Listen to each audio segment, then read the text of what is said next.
सो हमें ध्यान धर कर क्या करना है? सुनना है। परमेश्वर वचन इन कानों की बात नहीं कर रहा। अगर किसी के सुनने के कान है, सबके ये वाले कान है, मगर वो आपके हृदय के कान, वो आपके एक एटीट्यूड की बात कर रहा है, आपके एक स्वभाव की बात कर रहा है कि जब वचन का प्रचार होता है तो आपके अंदर हृदय का स्वभाव कैसा है उस प्रचार को लेकर। आमीन। मैं आपको एक वचन में ले चलता हूं। हालेलुया।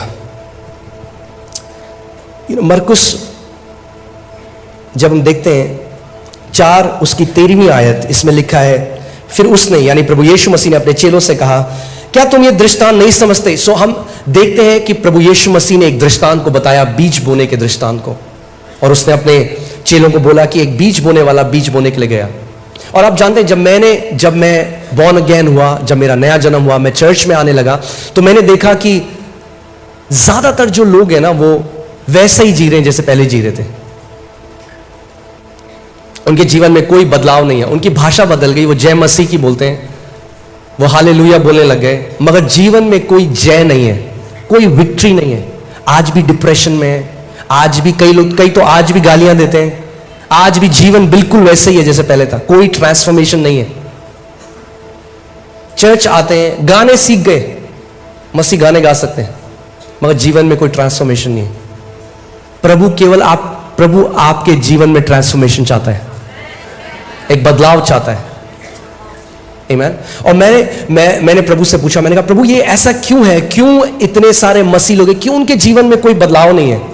तो परमेश्वर मुझे इस दृष्टांत में ले गया और उसने कहा ये कारण है जो आज भी मेरी कलीसिया में इतने लोग जो हैं उनके जीवन में बदलाव नहीं है।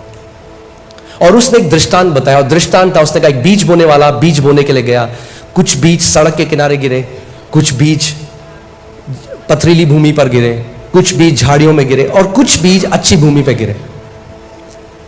ध्यान से सुनिए इस बात को, बीज एक सा था, सेम बीज, वही बीज, मगर अलग अलग प्रकार की भूमियों पर गिरा।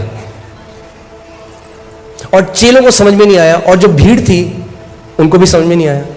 मगर ध्यान से सुनिए, चेले वापस पूछने के लिए आए कि इसका मतलब क्या था। भीड़ ने पूछा भी नहीं, क्यों? क्योंकि उन्हें मतलब ही नहीं था क्या बोल रहे हैं, क्योंकि उनको क्या चाहिए था? पास्टर। आज मसीहों की हालत इसलिए है क्योंकि वो ले हैंड को ज्यादा ऑनर करते हैं, मगर परमेश्वर के वचन का ऑनर नहीं करते। वो 8 घंटे खड़े हो जाएंगे लाइन में कि कोई प्रभु का दास हमारे सर पे हाथ रख दे, मगर 8 मिनट अपने घर में वचन को नहीं खोलेंगे।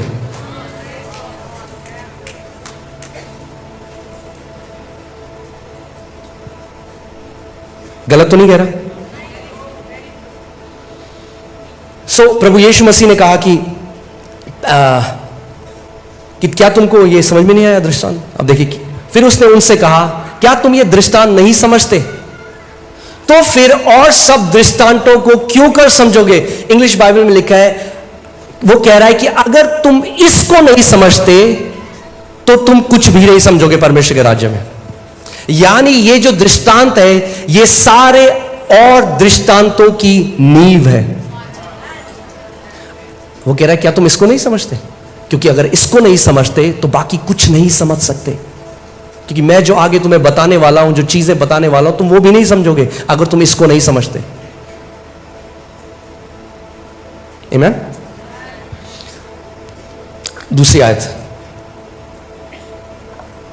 बोने वाला क्या बोता है? बोने वाला क्या बोता है? वचन बोता है। आप संडे को क्यों आते हो यहां?